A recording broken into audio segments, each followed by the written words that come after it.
नमस्कार दोस्तों, जय हिंद। स्वागत है आप सभी का यूपी रेगुलर क्लासेस के इस ऑनलाइन प्लेटफॉर्म पे। कैसे हैं आप सभी? बहुत ही बढ़िया होंगे, ज़बरदस्त होंगे। और जैसा कि आपको पता है कि अभ्यास सीरीज जो हम लोग की चल रही है 2.0, इस पे हम लोग यूपी पीएससी आरओ के लिए पूरा रिवीजन कर रहे हैं, वो भी थ्योरी मोड में। ठीक है, हम लोग मॉडर्न हिस्ट्री जो शुरू किए हुए थे, तो मॉडर्न हिस्ट्री में आगे बढ़ते हुए आज क्लास नंबर 7 है। इसके पहले 6 क्लासेस हो चुकी हैं और काफ़ी कुछ कवर हो गया है। मतलब ये 6 क्लासों में अगर देखा जाए तो 11 फरवरी को ही लगभग 4 से 5 प्रश्न आए थे। ठीक है, तो काफ़ी इंपॉर्टेंट है, थोड़ा ध्यान रखना। केवल क्या है कि केवल घटना चक्र से, कई लोग सोच रहे हैं घटना चक्र, तो घटना चक्र से, केवल घटना चक्र से नहीं होने वाला। ठीक है, केवल घटना चक्र से प्रशासनिक अधिकारी बनना आसान नहीं है। ठीक है, थोड़ा सा एक्स्ट्रा मेहनत करनी पड़ेगी। तो वही चीज़ है, या तो बुक पढ़ो, या तो कोई समझाने वाला हो उससे समझो, या तो मैं समझा रहा हूँ उससे समझो, सीधी बात है। ठीक है, तो चलिए शुरुआत करते हैं सेशन की। उससे पहले चैनल पर नए हैं, सब्सक्राइब, वीडियो को लाइक और शेयर जरूर कर देना। ठीक, तो जहाँ पे हम लोगों ने पीछे समाप्त किया था उसी के आगे चलेंगे। हम लोग क्या कर रहे थे? हम लोग कर रहे थे सामाजिक सुधार।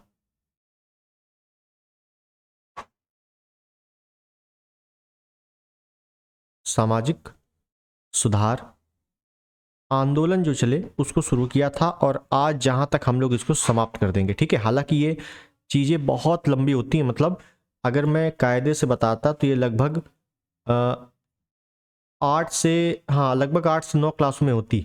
लेकिन मैं इसको एकदम काट छांट के एकदम प्रॉपर जितना इंपॉर्टेंट है केवल उतना ही बता रहा हूँ, और ये चीज़ें बहुत लंबी होती है, पूरी स्टोरी बतानी पड़ती है इसमें। खैर, हम लोगों ने क्या क्या कर लिया था? हम लोगों ने कर लिया था ब्रह्म समाज, राजा राम मोहन राय, ये समाप्त कर लिया था। ठीक है, उसके बाद प्रार्थना समाज, प्रार्थना समाज कर लिया था। उसके बाद है वेद समाज, वेद समाज कर लिया था। ठीक है, ये सब चीज़ें हम लोगों ने कर ली थी। आगे हम लोग को करना क्या क्या है? आगे हम लोग को काफ़ी चीज़ें करनी है, जैसे आर्य समाज हो गया, है ना, आर्य हो गया, आर्य समाज हो गया, रामकृष्ण परमहंस मंडली, परमहंस हो गया, अहमदी आंदोलन हो गया, अलीगढ़ आंदोलन हो गया, और तमाम जो एक्ट आए थे उस समय, वो सब। तो इतनी चीज़ों को अभी हम लोग को पढ़ना है कायदे से। ठीक है, तो कोशिश रहेगी कि आज समाप्त कर दें, थोड़ा सा जल्दी जल्दी करेंगे। ठीक, क्योंकि आगे भी चलना है काफ़ी। चलिए देखिए, तो आज हम लोग शुरू कर रहे हैं आर्य समाज। आपको पता है कि आर्य समाज दयानंद सरस्वती का है। ठीक है, तो बताने की आवश्यकता नहीं है, समझिएगा। दयानंद सरस्वती। तो सबसे पहला पॉइंट कि जन्म 1824 में, कहां पर? गुजरात, राजकोट में। देखिए, हम लोगों ने राजा राम मोहन राय के बारे में पढ़ा था। उनका जन्म 1872 में, कहां पर? पश्चिम बंगाल, सॉरी बंगाल, उस समय पश्चिम बंगाल क्या था, बंगाल में, राधानगर गांव में। ठीक है, तो इनका कहां पर? गुजरात। गुजरात में कहां? राजकोट, राजकोट। तो राजकोट के एक ब्राह्मण परिवार में इनका जन्म हुआ था। इनका जो नाम था, दयानंद सरस्वती का नाम मूल शंकर था। क्या था? मूल शंकर था। ये बेसिक चीजें हैं, पता होंगी। ठीक है, इन्होंने घर त्यागा, जैसे गौतम बुद्ध महावीर स्वामी ने गृह त्यागा था, तो इन्होंने गृह त्याग किया। गृह त्याग किया, तो गृह त्याग करने के बाद ये सबसे पहले सन्यास की शिक्षा लेने गए। भाई गृह त्याग किया तो शिक्षा लेने तो जाएंगे, तो कहाँ गए? तो इनकी मुलाकात हुई सबसे पहले, ऐसे एरो बना दे, इनकी मुलाकात हुई सन्यास लेने, सॉरी त्याग, गृह त्याग के बाद इनकी सबसे पहले जो मुलाकात हुई है वो हुई है स्वामी पूर्णानंद। किससे? स्वामी पूर्णानंद से। और स्वामी पूर्णानंद से मिलने के बाद इन्होंने क्या लिया है? सन्यास की शिक्षा ले ली। समझिएगा, सन्यास की शिक्षा ली। आपसे पूछा जाएगा कि दयानंद सरस्वती ने सन्यास की शिक्षा किससे ली थी? स्वामी पूर्णानंद महाराज से। इन्होंने ही, दयानंद, सॉरी, स्वामी पूर्णानंद ने ही इनका नाम दिया। क्या नाम दिया कि भाई तुम मूल शंकर ऐसा है कि तुम्हारा नाम आज से दयानंद दयानंद सरस्वती होगा। ठीक है, सरस्वती रखा। किसने रखा? स्वामी पूर्णानंद ने। ठीक है, तो 2 पॉइंट ध्यान रखना है कि स्वामी पूर्णानंद से मिले थे, संन्यास की शिक्षा ली, और नाम दयानंद सरस्वती इन्हीं से मिला था। फिर ये आगे बढ़ते रहे, तो इनकी मुलाकात हुई विरजानंद से।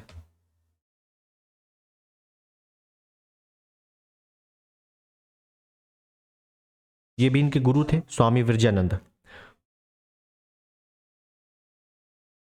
स्वामी विरजानंद, ध्यान रखना है कि ये नेत्रहीन थे। ठीक है, नेत्रहीन थे। तो जब इनसे मिले तो इनसे इन्होंने वेदों की शिक्षा ली।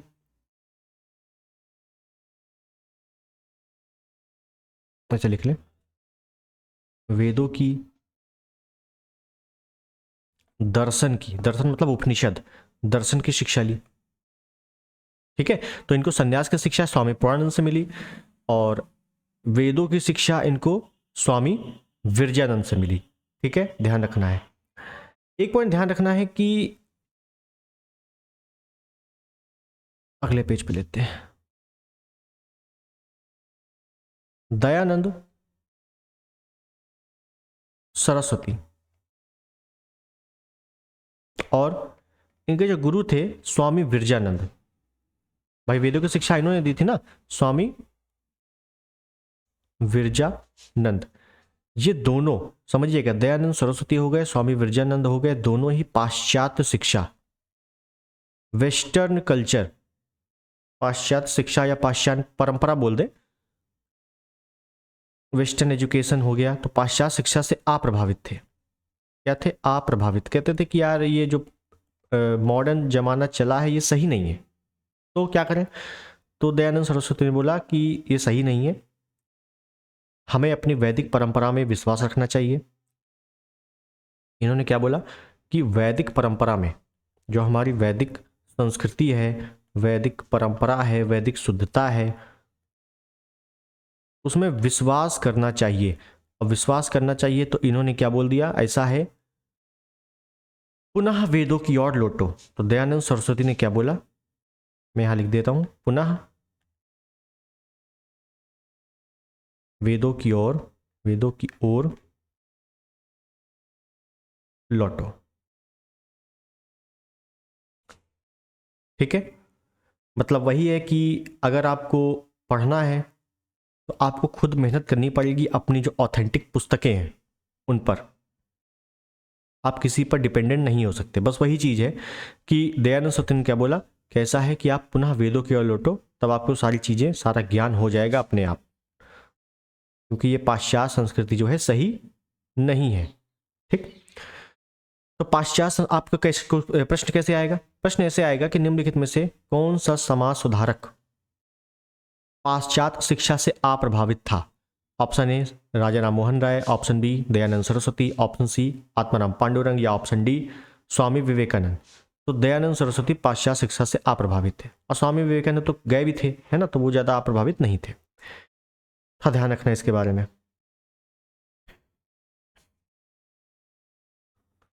आगे चले, इन्होंने दयानंद सरस्वती ने क्या किया, 10 अप्रैल 1875 को आर्य समाज की स्थापना की। आर्य समाज की स्थापना की कहां पर? बंबई में। बंबई में, बंबई एक तरीके से क्या था, हेडक्वार्टर था, मुख्यालय था आर्य समाज का। आपसे पूछा जाए आर्य समाज का हेडक्वार्टर कहां था? बंबई में। बंबई से यही हेडक्वार्टर ट्रांसफर हो गया या मुख्यालय चेंज कर दिया गया, कहां पर? लाहौर में। ध्यान रखना, लाहौर में बदल दिया गया। क्या? हेडक्वार्टर। हेडक्वार्टर बोले तो मुख्यालय, तो आर्य समाज का मुख्यालय बंबई से लाहौर कर दिया गया। अब ध्यान देना कि बंबई से लाहौर कर दिया गया, इसी वजह से इसका सबसे ज़्यादा प्रभाव, इस आर्य समाज का सबसे ज़्यादा प्रभाव जो था वो पंजाब क्षेत्र, यूपी की बात करें तो पश्चिमी यूपी में ज़्यादा था। समझिएगा, पश्चिमी यूपी में, भाई ना इनका कोई भी ब्रांच दक्षिण में थी, ना पूर्वी में थी, ना मध्य में थी, ज़्यादातर क्या, हाँ बम्बई में। अब बम्बई से डायरेक्ट लाहौर चले गए, तो इधर वाले क्या हो गए, अप्रभावित हो गए। तो इसे पूछा जाता है कि आर्य समाज का सर्वाधिक प्रभाव, कथन कारण में आएगा कि आर्य समाज का सर्वाधिक प्रभाव पश्चिमी क्षेत्र में था, या पश्चिमी भारत में था, या उत्तर पश्चिम क्षेत्र में अधिक रहा। ये कथन था, कारण बताओ। क्योंकि इसका हेडक्वार्टर या इसका मुख्यालय पश्चिम में होने के कारण अत्यधिक प्रभाव पश्चिम में रहा। तो ये दोनों सही है। क्यों? क्योंकि इसका जो हेडक्वार्टर था, इसका कामकाज था, वो ज़्यादातर पहले मुंबई में, फिर लाहौर में। इसी वजह से बाकी जगह इसका प्रभाव उतना नहीं हो पाया, ठीक है, शुरुआती दौर में। तो ध्यान रखना इसके बारे में। आगे चलते हैं। यहाँ तक मुझे लगता है कोई समस्या नहीं होगी, बिल्कुल बेसिक पॉइंट थे, समझ में आ गया होगा। आर्य समाज को, सॉरी, आगे लिखते हैं।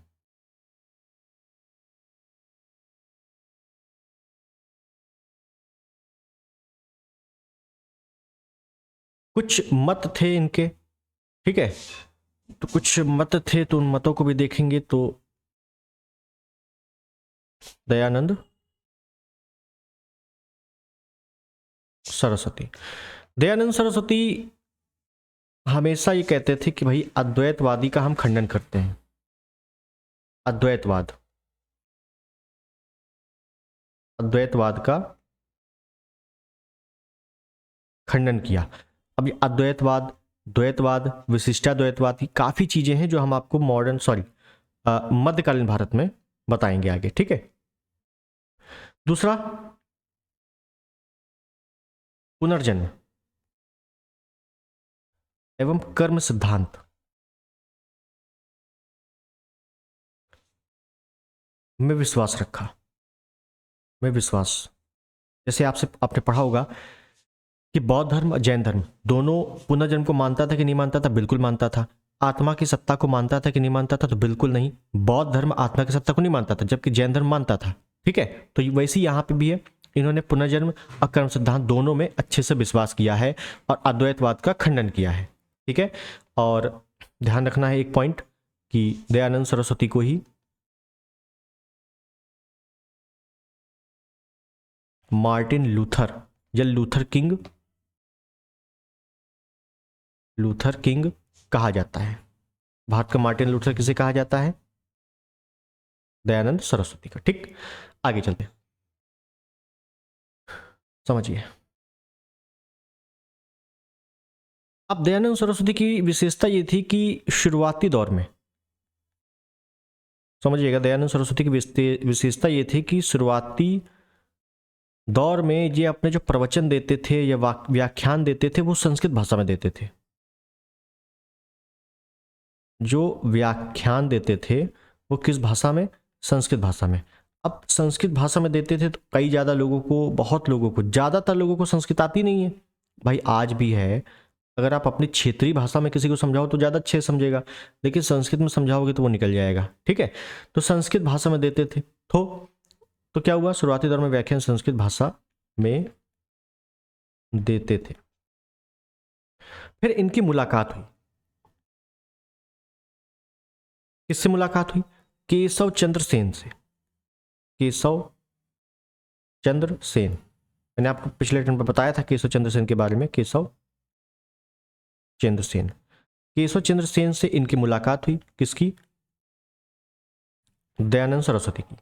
और जैसे ही मुलाकात हुई तो केशव चंद्र सेन ने समझाया कि आप जो संस्कृत में दे रहे हो इसमें ज़्यादा प्रभाव पड़ेगा नहीं, एक काम करो आप हिंदी में दो। ये मुलाकात हुई कब थी? 1872 में। 1872 में मुलाकात हुई थी।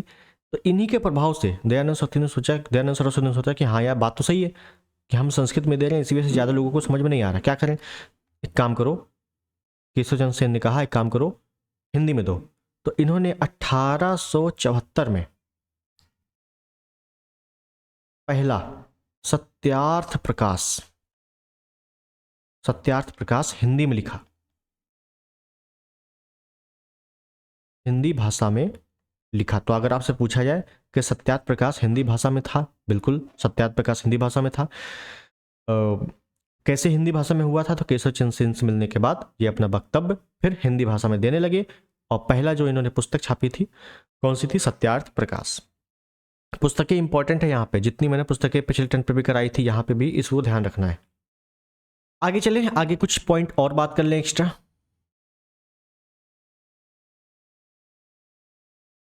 स्वामी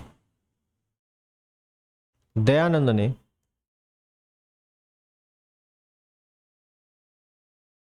शुद्धि आंदोलन चलाया।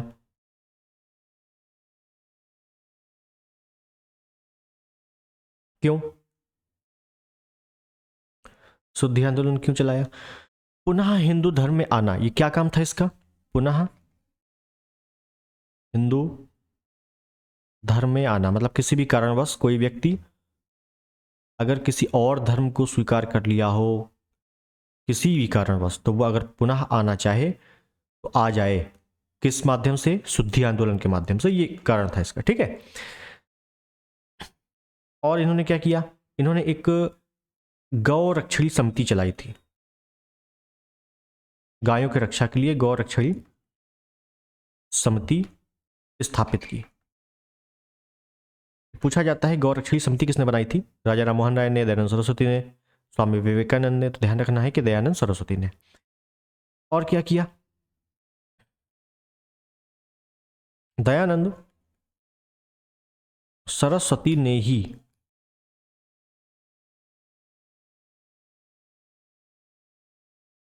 ऐसे लिखे,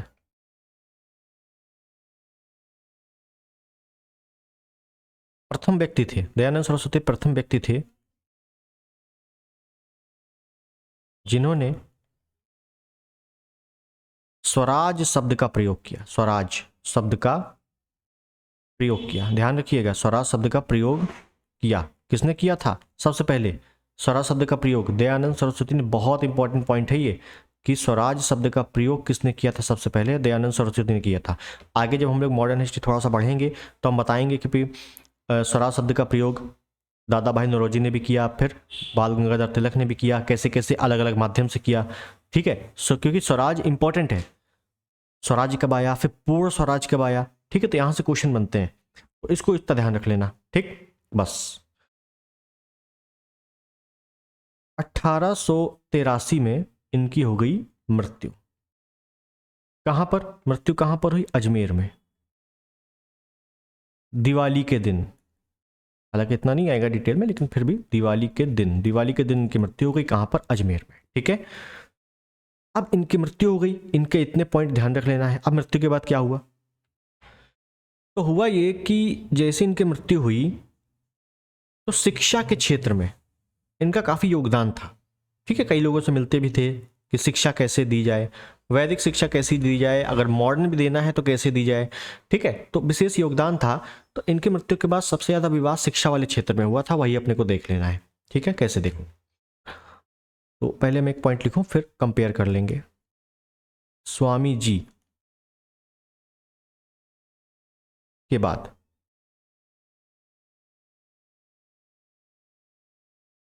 अंग्रेजी भाषा को लेकर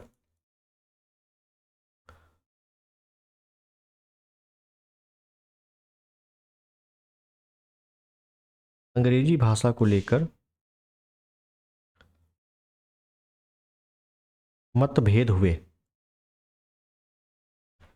किनमें मतभेद हुए? तो एक तरफ थे लाला हंसराज और लाला लाजपत राय भी थे। हटाओ, लाला लाजपत राय छोड़ दो, केवल हंसराज रखो। एक तरफ थे स्वामी श्रद्धानंद,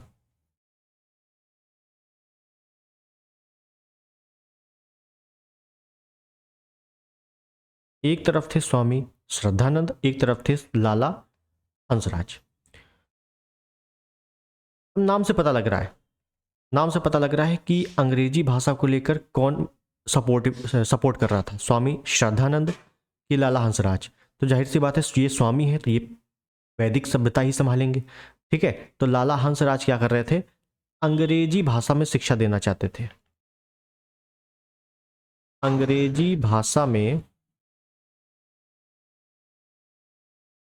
शिक्षा देना चाहते थे, जबकि स्वामी श्रद्धानंद क्या कर रहे थे, ये बोले थे नहीं, ऐसा है प्राचीन शिक्षा पद्धति पर ही शिक्षा देनी चाहिए, प्राचीन जो शिक्षा पद्धति है गुरुकुल वगैरह, प्राचीन शिक्षा पद्धति ही सही है,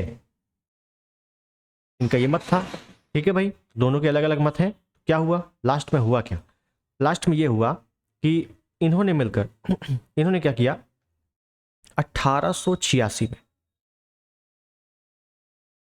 लाहौर में डीएवी कॉलेज की स्थापना कर दी। डीएवी कॉलेज की स्थापना की। डीएवी कॉलेज का मतलब आज भी देखते होगे, डीएवी कॉलेज दयानंद एंग्लो वैदिक कॉलेज, इसकी स्थापना कर दी। तो ये भी कम नहीं थे, इन्होंने क्या किया, इन्होंने 1902 में, थोड़ा इनको लेट हो गया, 1902 में हरिद्वार में, 1902 में हरिद्वार में गुरुकुल विश्वविद्यालय, गुरुकुल विश्वविद्यालय की स्थापना की। ठीक है, तो ये दोनों आपको याद रखना है कि इनके मृत्यु के बाद जो विवाद हुआ था शिक्षा के क्षेत्र में, तो कैसे कैसे सॉल्व हुआ, दोनों का मध्य विवाद था, तो दोनों ने अपने अपने तरीके से कॉलेज बना लिए, क्या दिक्कत है। ठीक, तो यहां तक आपको बात समझ में आ गई। एक हम लास्ट में नोट लिखेंगे, नोट, क्या है नोट, नोट ये है कि आर्य समाज तो हो गया, एक है आर्य महिला समाज। अगर आ जाए आर्य महिला समाज, आर्य महिला समाज की स्थापना किसने की थी, तो 1881 में पुणे महाराष्ट्र में पंडित रमाबाई ने की थी। रमाबाई किसने की थी, पंडित रमाबाई ने। ठीक है, तो ये वन लाइनर आ जाते हैं, प्रश्न ध्यान रखना। आगे चलते हैं,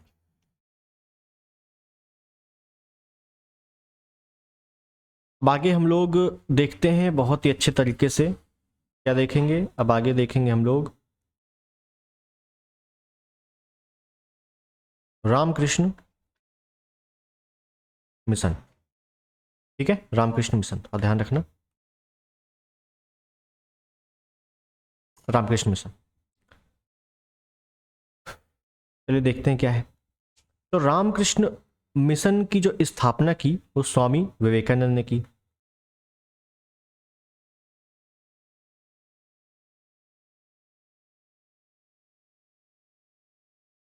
स्वामी विवेकानंद ने की।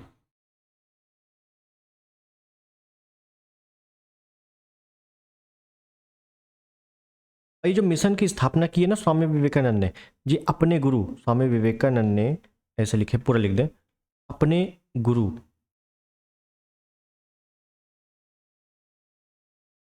रामकृष्ण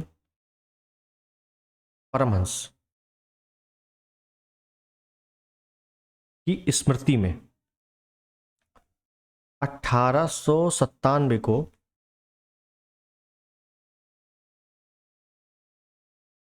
कलकत्ता में की। ये स्थापना स्वामी विवेकानंद ने की है, अपने गुरु रामकृष्ण परमहंस की स्मृति में की है, 1897 में की है। कहाँ, कलकत्ता में की। बाद में इसका जो हेडक्वार्टर था वो बेलूर बनाया गया था, बेलूर।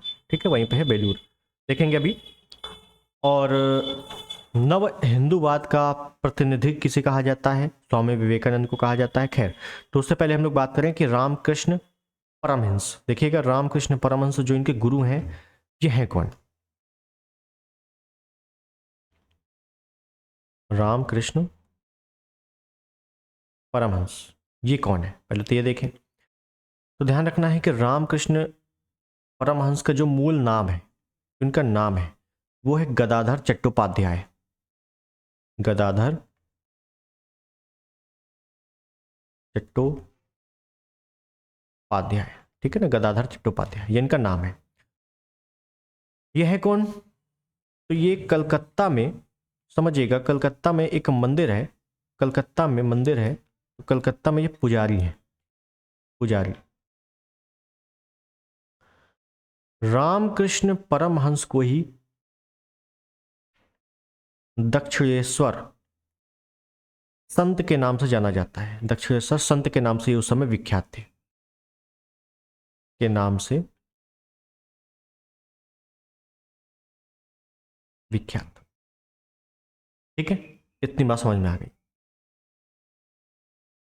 और इन्होंने कहा था, इनका मत था कि संसार के सभी धर्म सच्चे रूप में ईश्वर तक पहुंचने के विभिन्न मार्ग हैं। धर्म की एकता पर इन्होंने बल दिया था, मानव सेवा पर सर्वाधिक बल दिया था कि जो मानव सेवा ही सबसे बड़ी सेवा है। ठीक, तो ये रामकृष्ण परमहंस के बारे में थोड़ी सी बात। अब विवेकानंद कहाँ से आए, इनके बारे में थोड़ा समझो। पहली बात तो इनका जो जन्म होता है वो 1863 में, कहाँ, कलकत्ता में। इनका भी बचपन का नाम नरेंद्र दत्त। कौन है? नरेंद्र दत्त। इन्होंने क्या किया कि भारतीय दर्शन के साथ साथ, समझिएगा, दयानंद सरस्वती क्या कर रहे थे अभी तक? पाश्चात्य संस्कृति, पाश्चात्य शिक्षा का विरोध कर रहे थे, आप प्रभावित थे। लेकिन विवेकानंद ने क्या किया कि भारतीय दर्शन के साथ पाश्चात्य दर्शन का भी अध्ययन किया, दर्शन का भी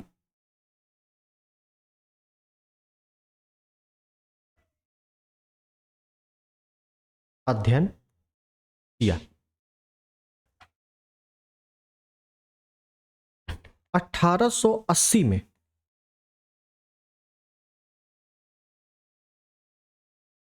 नरेंद्र की, क्योंकि अभी नाम नहीं पड़ा है ना स्वामी विवेकानंद, तो नरेंद्र की रामकृष्ण परमहंस से भेंट हुई और शिष्य बन गए। और इनके क्या बन गए? शिष्य बन गए, क्योंकि प्रभावित हो गए, गुरु भी थे, बातें भी अच्छी थी, तो शिष्य बन गए। अब शिष्य बन गए तो इन्होंने सोचा कि ऐसा है कि अब हमें 1891 में इन्होंने सोचा कि अब हमें थोड़ा बहुत ज्ञान हो गया, हमें भारत भ्रमण करना चाहिए। तो इन्होंने संपूर्ण भारत यात्रा की, पूरे भारत में ये घूमे।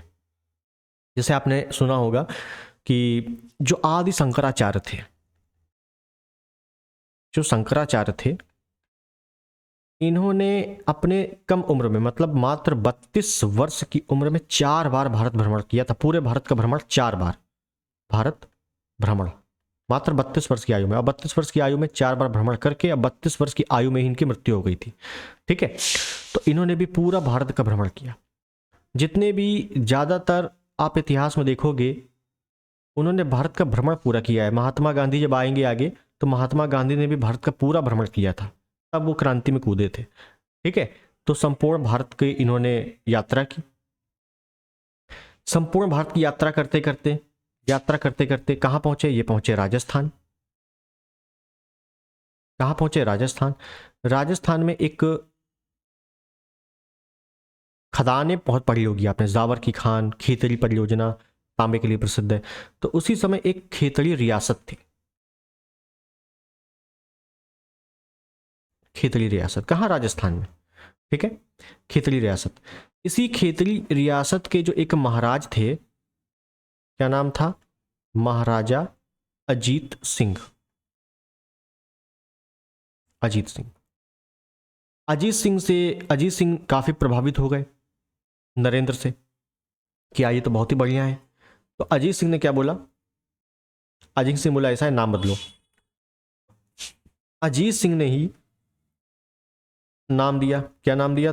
स्वामी विवेकानंद। तो ध्यान देना, अगर आपसे पूछा जाए कि स्वामी विवेकानंद का नाम नरेंद्र से स्वामी विवेकानंद किसने रखा था, तो महाराजा अजीत सिंह ने, खेतड़ी रियासत के महाराजा अजीत सिंह ने। और अजीत सिंह ने ही कहा कि ऐसा है महाराज जी, आप भारत का भ्रमण कर रहे हो, ठीक है, आपको विश्व में भ्रमण करना चाहिए, क्योंकि आपने पाश्चात्य शिक्षा भी ली है।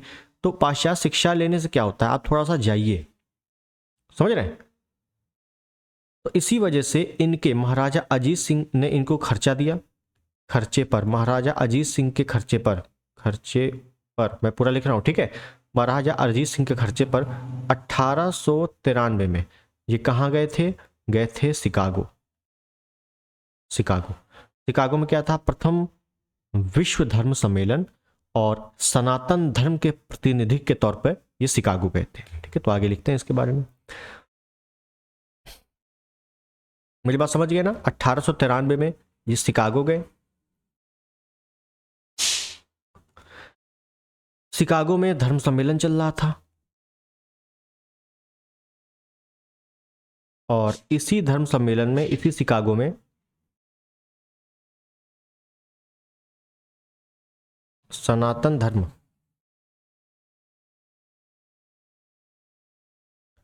प्रतिनिधि के तौर पर गए, भारत से गए थे, ठीक। ध्यान रखना कि दयानंद स्वामी विवेकानंद को ही, स्वामी विवेकानंद को ही तूफानी भ्रमण करने वाला साधु भी कहा जाता है। तूफानी भ्रमण करने वाला, भ्रमण करने वाला साधु भी कहा जाता है, ठीक। तो 1893 में गए, कोई दिक्कत नहीं है, घूमते रहे बढ़िया और धर्म सम्मेलन में भाग लिया, ठीक है। फिर आगे आपको पता है, फिर 1896 में 3 वर्ष तक ये रहे। फिर 1896 में कहाँ चले गए? ये चले गए न्यूयॉर्क। न्यूयॉर्क, और न्यूयॉर्क में इन्होंने वेदांत सोसाइटी की स्थापना की। वेदांत सोसाइटी क्या की? वेदांत सोसाइटी की स्थापना की, ठीक है। फिर इसके बाद चले गए कैलिफोर्निया और निया, ठीक है। कैलिफोर्निया में इन्होंने शांति आश्रम की स्थापना की, शांति आश्रम। तो ध्यान रखना है कि वेदांत सोसाइटी की स्थापना न्यूयॉर्क में, एक भारत में वेदांत सोसाइटी है, वो राजा राम मोहन राय ने की थी। न्यूयॉर्क में वेदांत सोसाइटी की स्थापना स्वामी विवेकानंद ने की थी और शांति आश्रम की स्थापना कैलिफोर्निया में स्वामी विवेकानंद ने की थी। कई जगह गए, अमेरिका गए, इंग्लैंड गए, फ्रांस गए, स्विट्जरलैंड गए। 1897 में ये वापस लौटे, वापस लौटे, और 1897 में ही वापस लौटने के बाद इन्होंने क्या किया? मैं यहां लिखता हूं, 1897 में वापस स्वदेश या भारत लौटे और 1897 में ही लौटने के बाद रामकृष्ण मिशन की स्थापना की। रामकृष्ण मिशन की स्थापना की और इसी का जो हेडक्वार्टर बनाया गया वो कहाँ बनाया गया? बेलूर में, बेलूर में। और दूसरा हेडक्वार्टर कहाँ बनाया गया? हेडक्वार्टर 2 ये कहाँ बनाया गया? ये बनाया गया अल्मोड़ा, अल्मोड़ा,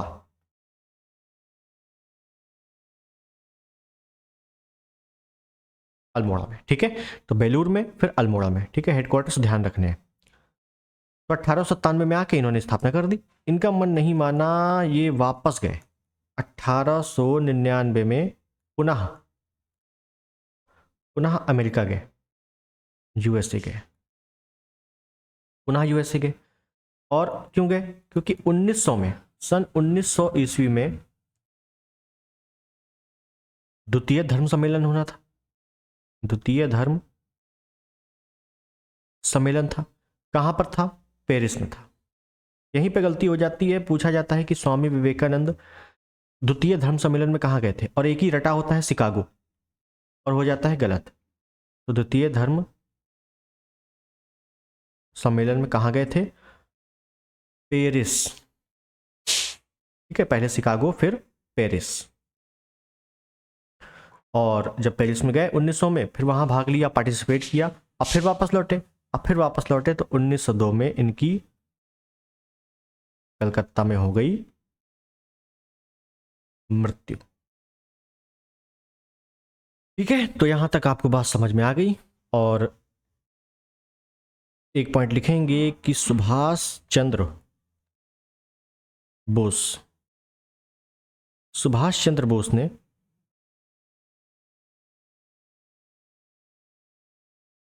आधुनिक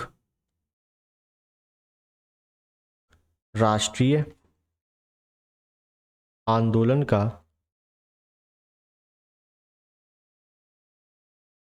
आध्यात्मिक पिता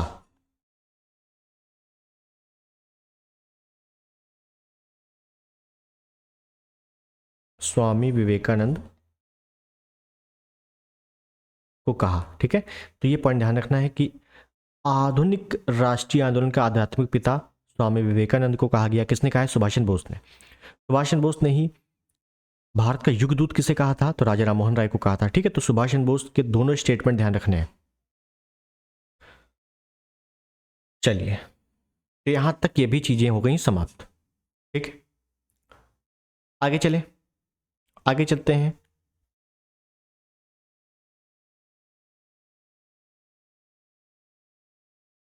थियोसॉफिकल सोसाइटी,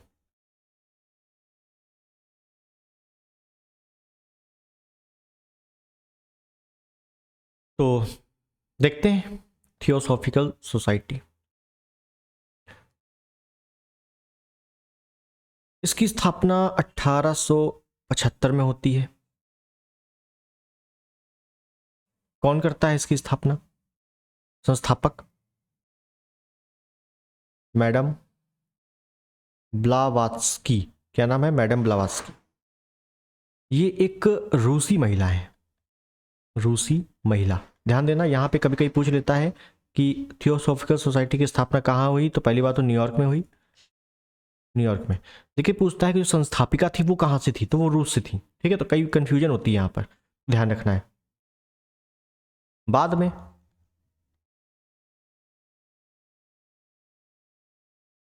इसमें कर्नल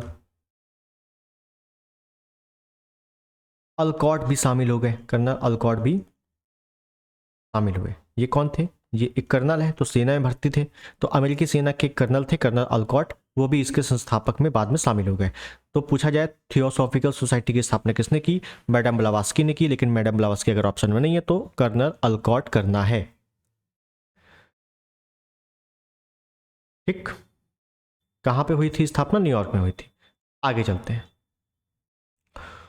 1879 में इसका जो हेडक्वार्टर था वो पहले तो न्यूयॉर्क ही था भाई, न्यूयॉर्क में स्थापना हुई थी। इसका हेडक्वार्टर न्यूयॉर्क से बदल के मुंबई किया गया, मुंबई किया गया। और 1882 में इन्होंने अपना एक अंतरराष्ट्रीय मुख्यालय बनाया, अंतरराष्ट्रीय हेडक्वार्टर। अब न्यूयॉर्क के लिए अंतरराष्ट्रीय, इंटरनेशनल तो भारत हो गया ना, तो अंतरराष्ट्रीय हेडक्वार्टर कहाँ बनाया? मद्रास में। भाई न्यूयॉर्क के लिए विदेश तो भारत हो गया, मद्रास में भी कहाँ? अड्याल, अड्यार। ठीक है, कोई दिक्कत नहीं। थियोसॉफिकल जो था, ये सोसाइटी जो थी, हिंदू धर्म के पुनर्जन्म जो था, कर्म सिद्धांत पर काफी विश्वास करती थी, ध्यान रखना है। और जो साख्य दर्शन है, उपनिषद है, ये अपने आप को प्रेरणा स्रोत मानती थी कि यार इसी से हमको प्रेरणा मिली है। ठीक, तो ये बात अब मैं लिखाऊंगा नहीं, तो ध्यान रखना है कि थियोसॉफिकल क्या करती थी? हिंदू धर्म के जो पुनर्जन्म है, कहीं पर लिख लेना है, पुनर्जन्म हो गया या कर्म सिद्धांत हो गया, उस पर विश्वास करती थी। साख्य दर्शन, उपनिषद, इसको अपना प्रेरणा स्रोत मानती थी। ठीक है,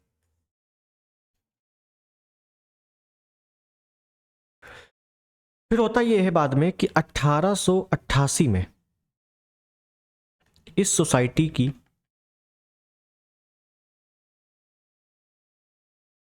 सदस्यता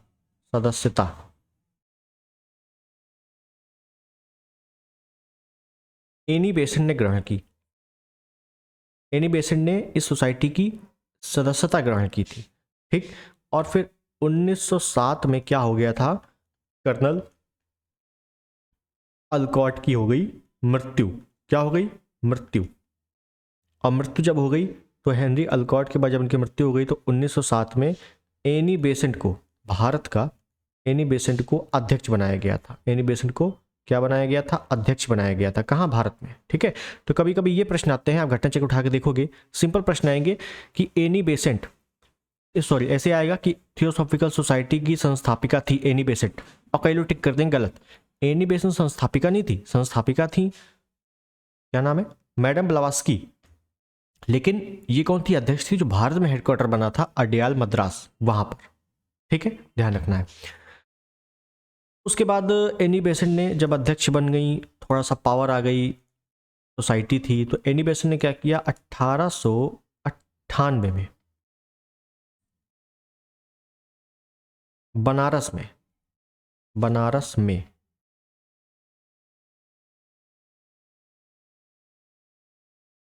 सेंट्रल हिंदू कॉलेज की नींव रखी। क्या रखी? नींव रखी सेंट्रल हिंदू कॉलेज की। यही सेंट्रल हिंदू कॉलेज, ध्यान रखना, यही सेंट्रल हिंदू कॉलेज आगे चलकर, पूरा लिख दें, आगे चलकर 1916 में मदन मोहन मालवीय के प्रयासों से, क्या बना? बनारस हिंदू विश्वविद्यालय। ठीक है, तो यहां पे कई बार आता है, कंफ्यूजन होता है कि बनारस हिंदू विश्वविद्यालय की स्थापना तो मदन मोहन मालवीय ने की थी 1916 में, लेकिन अगर मदन मोहन मालवीय ऑप्शन में नहीं आता है तो एनी बेसेंट करना है। क्यों? क्योंकि एनी बेसेंट ने 1898 में बनारस में ही सेंट्रल हिंदू कॉलेज की स्थापना कर दी। बस इसी को रेनोवेशन करके आगे चलकर क्या किया, मदन मोहन मालवीय ने क्या नाम रख दिया, 1916 में मदन मोहन मालवीय ने बनारस हिंदू विश्वविद्यालय BHU नाम रख दिया। बताओ भाई, कोई दिक्कत हुई? यहां तक मुझे नहीं लगता कोई भी समस्या आई होगी। क्लियर इतना? तो मुझे लगता है आज के लिए इतना ही रहने देंगे, कि ज़्यादा फिर ना आपके दिमाग में घुसेगा ना मैं बता पाऊंगा। ठीक है, आगे चल के हम लोग अगले टर्न पे एक वीडियो में समाप्त हो जाएगा, इसके बाद हम लोग चलेंगे modern history, sorry Indian national movement पे, इंडियन नेशनल मूवमेंट।